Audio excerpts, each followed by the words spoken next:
Hello, volunteer instructors. Thank you for taking the time to attend this volunteer instructor training overview. My name is Mandy Essel, and I am the training specialist for the Georgia Territory, and I will be conducting this training today. We're going to give you an overview of our CPR First Aid AED and or babysitter training programs as it relates to volunteer instructors teaching in our community classes. So Preparedness Health and Safety Services, or PHSS, as you'll hear it called, volunteer instructors work with the Preparedness Health and Safety training team to deliver high-quality, life-saving education and to support the mission of the American Red Cross. Volunteer instructors are authorized to teach community classes that are pre-scheduled by the Red Cross. Classes are primarily conducted at Red Cross facilities. Where do you, as a volunteer instructor, fit into the service delivery team's model?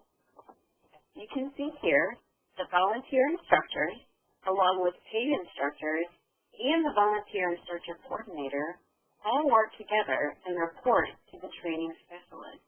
The training specialist manages all volunteer and paid instructors, as well as ensures that quality classes and quality curriculum are being delivered to clients in American Red Cross classes. We also have a training scheduler in each territory that schedules instructors for classes. We have a service delivery admin who works to help process paperwork and set up the classes in the systems before they happen. And then in most areas, we have a specific logistic coordinator that works to ensure that instructors have the proper material for their classes. In areas where we do not have a logistics coordinator, the training specialist or designated instructor may help fill that role. What is expected of you as a volunteer instructor? Obviously, you're going to be instructing classes. The volunteer instructors may conduct classes in the areas of their certification. That means that if you're a first aid CPR AED instructor for the workplace, you'll be teaching those classes. If you're a babysitter instructor, you'll be teaching babysitter classes. Classes are taught to Red Cross standards of excellence. Instructors are expected to arrive at least 30 minutes before class start time to set up the classroom and remain 30 minutes after the class to clean up the classroom. Instructors need to be able to lift at least 30 pounds, and we recommend that your teaching availability be 1 to 2 classes per year or more. Keep in mind, the more you teach, the more proficient you'll be at the material and explaining it to your students. It's also expected that volunteer instructors will adhere to the administrative processes that we've developed. Volunteer instructors are responsible for ensuring course materials and training equipment are available and prepared for their assigned classes. They're expected to complete and submit paperwork within 24 hours of class completion and clean and return materials to the designated area after the class. That includes cleaning the mannequins after the class. Instructors utilize Red Cross computer support systems and programs to communicate schedule availability, record volunteer hours, and to complete your instructor certification reassessment online. And then finally, we invite our volunteer instructors to participate in our quality assurance program. So volunteer instructors participate in the instructor conference calls that we have periodically. They're invited to attend in-service trainings when they're scheduled. And then also they're periodically given an in-class audit by the training team.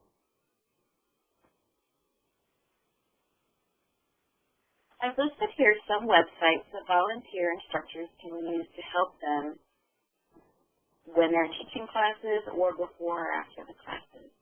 The primary ones that a volunteer instructor will use are going to be Volunteer Connection, where you're recording the hours that you volunteer taught. Instructor's Corner, which has all of the learning material and curriculum that you'll use in teaching your classes. And then the Red Cross Learning Center, which has your instructor certification and also where your students can go to get their digital cert.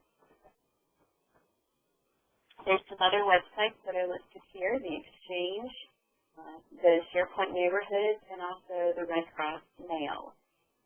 When you become a volunteer instructor, you're not automatically given a Red Cross email address. It needs to be requested for you, and that's something that your training specialist can do so that you can have access to these websites as well.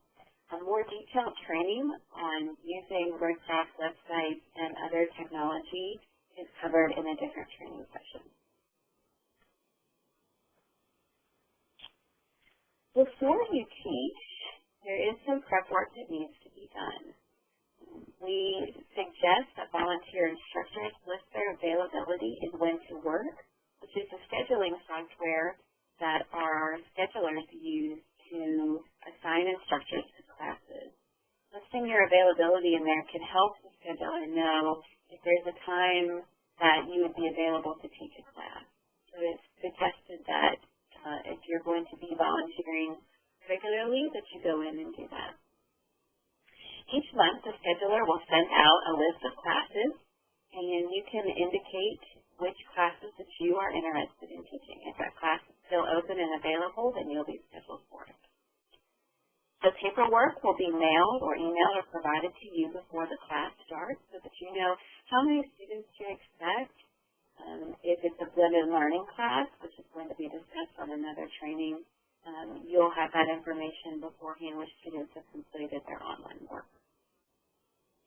If you're co-instructing with another paid or volunteer instructor, you may be contacted by that person regarding the class material, or you may be contacted by the logistics coordinator or training specialist in the area to make sure that you are set with all of the material that you'll need for the class you're teaching. You may need to work with the co-instructor or the logistics coordinator to pick up the material for your class. Before you teach, preparing for the day of the class, make sure that you are in dress code, which we're going to discuss on the next slide. Arrive at least 30 minutes before the class to set up. Many times instructors find that they need more time than 30 minutes to set up just to handle any kind of disruption that would come in. Perhaps the AV equipment is not working correctly, or you have students that are walk-ins or have registration issues that you need to handle. So sometimes being there 45 minutes to an hour before class can be helpful, but it's not a requirement. The requirement is at least 30 minutes before the class. You want to make sure that you have the PowerPoint, laptop, and projector set up in the classroom. If that's not available, then using the video with the DVD is another option. You want to set up a classroom to facilitate learning. So each student should have ready reference cards.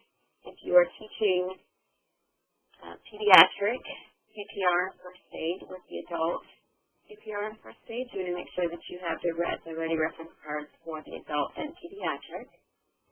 You want to make sure that the students each have their own personal protection equipment pack. That includes a breathing barrier, gloves, and roller gauze for the first aid skill if you're teaching first aid, and a mannequin, or if you're sharing mannequins, make sure that there's a 2-to-1 ratio. You're going to greet students as they come into the class, check the class roster to confirm students should be attending, and then follow our policy for walk-in students. You're also going to ensure that at the beginning of class that you give each student a copy of the health precautions and guidelines form that can be found in your instructor's manual. It should also be available in the instructor boxes you're given for the class. Volunteer instructors are expected to adhere to dress code for all of our courses. That means that you're wearing clean or neat attire appropriate to the classroom environment, khaki or navy or black type slacks or knee-length skirts, street shoes or clean athletic shoes, no open-toe shoes, a Red Cross or plain polo-type golf shirt or Oxford button-down, so it's a shirt with a collar. Shirts with tails will be tucked in. Shirts that are not tucked in will be sufficiently long enough to make sure skin or undergarments are not visible at any time. and then making sure that you have some type of identification, such as a name tag, which is provided by the American Red Cross. All Red Cross instructors are provided with Red Cross name tags. Instructors should be certain that their clothing covers them completely when they are engaged in skills or demonstrations. So think about it whenever you're getting dressed. If you needed to get low to the ground to correct a student's hand placement on a mannequin, would you still be modest and completely covered?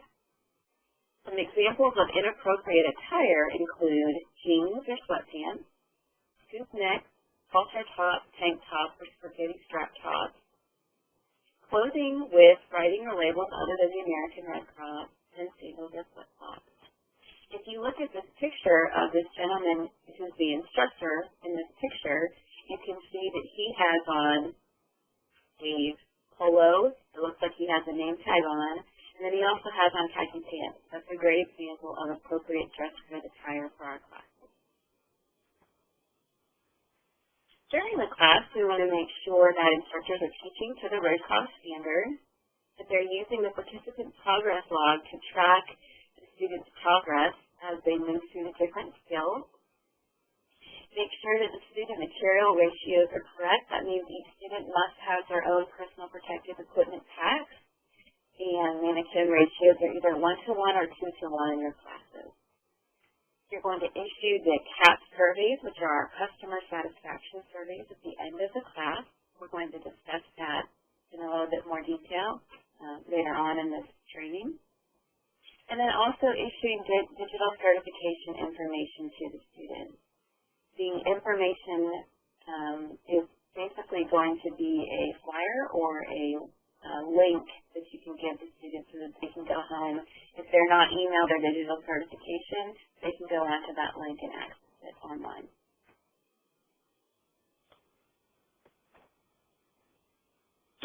For a moment about teaching to the standard, and what do we mean by teaching to the standard? Our standard is the instructor's manual. So all instructors must be using the appropriate instructor's manual when teaching any course. We recommend that instructors use the course presentation, which is a PowerPoint with the lecture points on it and the videos embedded. It can be found on Instructor's Corner. If it's not available, then the instructor needs to use the video DVD for the class, along with the class activity sheets, which can be found in your instructor's manual.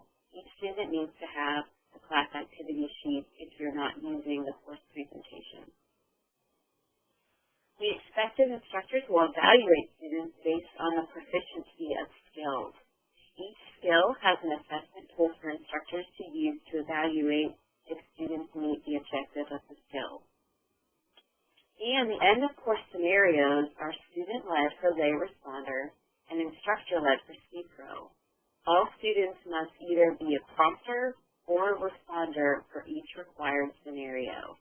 So this applies specifically to full classes. If you're teaching a blended learning, you do not conduct the end-of-course scenarios. But the lesson 9 in your instructor in the lay responder manual has all of the end-of-course scenarios for your students that you need to conduct. And then finally, part of teaching to the standard is not having editorial or negative comments in your classroom. So refrain from injecting personal stories, comments, and beliefs into the presentation of the course material. Anything said, even if a disclaimer is offered, may be perceived by the participants as authorized Red Cross information. Comments might distract from key points, offend some participants, and even add to the classroom time. Consult the instructor agreement and code of conduct for more guidance on this subject. Each instructor, when you become an instructor, signs the instructor agreement and code of conduct. If you are curious what it says, you contact your training specialist and they can send you a copy of what you signed.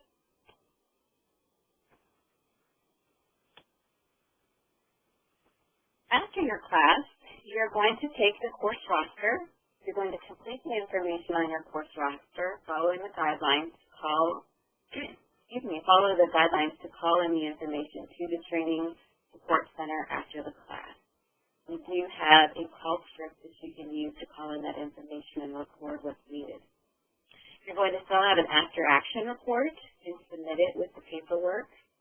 You're going to clean up the classroom to make sure that you clean all the mannequins according to Red Cross standards. Check the AED pads for rips, discard any used personal protection equipment, and return the room to the pre-class setup. Specifics about how to clean mannequins and use AEDs are covered in a different training session. Submit course paperwork following the course record submission process for your territory. And then also you're going to submit the CAP surveys using the submission process outlined for your territory. Specifics on class paperwork are also covered in a different training session.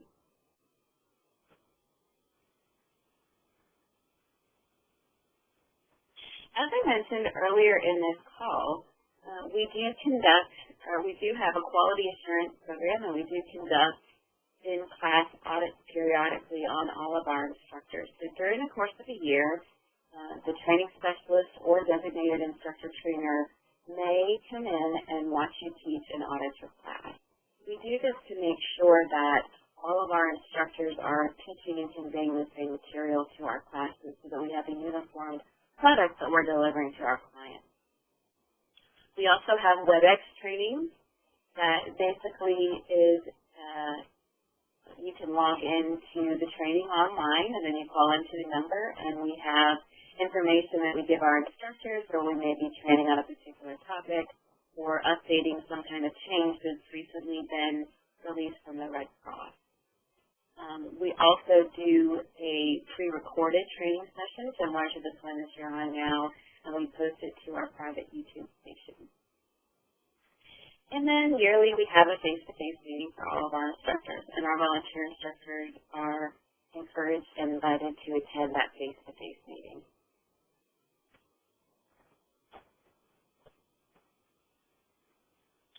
As I mentioned before, we have a surveys for customer service that we issue out to each student at the end of the class.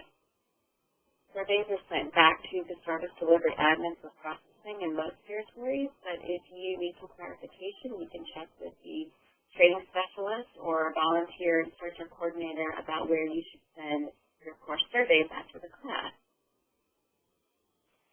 You can access them. You can access copies of the CAP surveys on the Exchange, the Instructor Library folder on SharePoint, or you can request it from one of the service delivery staff. Make sure that you have copies of it to issue your students. Kind of as a side note, most of the time the survey should have this code in it already, 05, which is specific to our division. So if for some reason it does not have that, you'll know to go ahead and write 05 in there. And down here where it says, if you were given a course code, please enter it here. That's going to be the course code that looks something like HSSA 107. So you can go ahead and ask for further clarification on that whenever you go to teach the first time, just to make sure that you know what code to give your students. We do have a training support center. Most instructors, as a volunteer instructor, you're probably at this point familiar with the Training Support Center, or the TSC as we call it. They handle a lot of our back-end administrative functions. They do all registrations for classes. They enter course records, and they also help clarify or work with certificate issues. So if you have students that are coming into your class and have trouble with registration, or if you have coworkers or friends that are third-party instructors with the Red Cross that have issues with their course records, they can contact the Training Support Center, and one of the reps can help work that out. The Training Support Center with registration. We do have a dedicated toll-free number. It's very easy to remember. It's just 1-800-RED Cross. It is open 7 days a week, and we can process credit card orders from anywhere.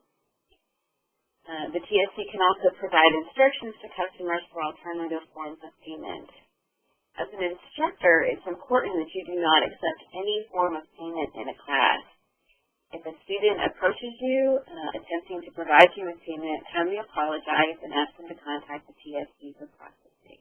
So this happens a lot whenever you have a walk-in student in your class. They may show up, they may want to pay with a check or with cash. You need to go ahead and just give them the Training Support Center phone number, that 1-800-RED CROSS number, and that Training Support Center rep can work with them to get them into the class and then provide them with the steps that they can pay for it outside of having the instructor handle the money. As I mentioned before, the Training Support Center processes all course records. When you teach a community class, you'll follow the guidelines set up by the National Red Cross to call the Training Support Center to report the details, and then adhere to our specific guidelines to submit the paperwork. So like I mentioned before, since we have now instituted digital certificates in all of our classes, instructors do call the Training Support Center after their class and give the information to the TSC rep, who will close the class out in the system, and then the students are emailed their digital certification. And then we also have a specific training that's set up to explain a little bit more in detail how digital certifications work. Certificate issues should be referred to the Training Support Center. So issues of missing certifications or the need for duplicate certificates and any misspelling. So if you or for some reason would be contacted by a student after your class and you say, I never received my certification or my name isn't spelled correctly, you could go ahead and just refer them to that 1-800-RED CROSS number, and their rep there could get that corrected in the system and get the correct certification to that person. In many territories, we have little business cards that have a lot of information about the Training Support Center and where to order material or first aid kits if they like it. So if that's available, you can hand out those little business cards and that phone number is on there. And then finally, this is the information specifically for the Training Support Center. You as an instructor can call if you need assistance with maybe your certification and you can't get in touch with your training specialist. You can call and their reps can help you as well. The phone number, like I mentioned, is 1-800-RED CROSS. It also helps to tell people to choose option 3, which redirects specifically to the health and safety reps that handle specific DHS questions. There's also an email address, support@redcrosstraining.org, and there's the physical mailing address. And you can see here the hours. The hours are in Eastern time, 7 a.m. to 11, Monday through Friday, Saturday 7:30 to 8 p.m., and then Sunday 10 a.m. to 6 p.m. There's a good amount of time that students can or instructors can call and get help and assistance with things. If you are calling during after hours, they do have an answering service that they will, you can leave a message and they will follow up with you the next business day. So let's take a quick second to do a knowledge check and see how well you were listening. If you as an instructor are teaching a community course and a student that is not on your pre-printed roster comes in and says that someone told them they can register the day of the course with you, what should you do? This is a walk-in student that is not paid for the class. Do you ask them to leave the class? Do you ask them to call 1-800-RED CROSS and register over the phone? Or do you welcome them into the class without registering? The answer is B. Ask them to call 1-800-RED CROSS and register over the phone. If at that point the student is still having registration issues and they're not able to register at that time, you can go ahead and let them stay for the class record all of their contact information, and then someone from the service delivery team will follow up after the class to make sure the student is registered correctly and gets credit for taking the course. That concludes our training. I just wanted to welcome you to our training team. Thank you for taking the time to attend this training, and thank you for your willingness to teach preparedness, health and safety Red Cross